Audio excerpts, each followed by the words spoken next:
Dahil mag-Valentine's na, si VP Sara Duterte may mensahe kay Auntie Claire at kay BBM. Teka, Auntie Claire, BBM, bakit silang dalawa? Naku, may sagot na naman si Auntie Claire dito sa pinagsasabi ng ating Vice Presidente.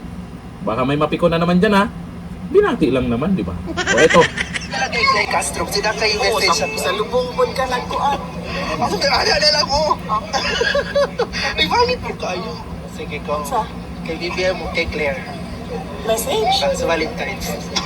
I-greet lang ko. Unta, magkadayon silang duha. Kadayon ang tamong duha. Magkadayon unta mong duha. Ibig sabihin nun, magkatuluyan sana kayong dalawa. Sabi po yan ni VP Sara ha. Ay, anong meron sa dalawang to? Binasa ko po yung mga nag-comment dyan kung ano yung pinagsasabi po ni VP Sara dyan. Baka may mapikon na naman. Ang sabi ni Jill Duran, hala, siguro baka may something silang meron. Auntie Claire, anong meron? Dalawa kayo magkatuluyan. Ito talaga. Sabagay, bagay naman. Sabi ni Bods Leo, kaya pala ikaw Auntie Claire ha, may something ha. Pero ito pa, meron pong banat si VP Sara kay Auntie Claire. Nako, Auntie Claire, malamang sasagot to. Ayon po dito, sa balita ngayon, nagdadala ng kahihiyan daw si Auntie Claire. Mariing binatikos ni VP Sara Duterte si Palace Press Officer Claire Castro na ayon sa kanya ay nagdudulot ng kahihiyan sa bansa dahil sa mga pahayag nito laban sa kanya.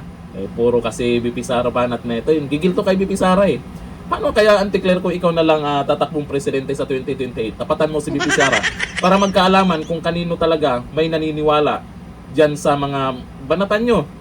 Ito kasi si Auntie Claire, siguro nakikita niya na maraming natawa. Akala niya masaya yung mga nakapanood sa kanya. Magkaiba po yung Auntie Claire, magkaiba po kasi yung naging masaya sila pag nakikita ka or nakakatawa ka pag nakikita ka. Sa isang panayam, sinabi ng Vice Presidente na hindi na umano dapat pinakikinggan at pinapansin si Castro dahil sa mga patuloy nitong komento na anyay nakakasira sa imahe ng pamahalaan.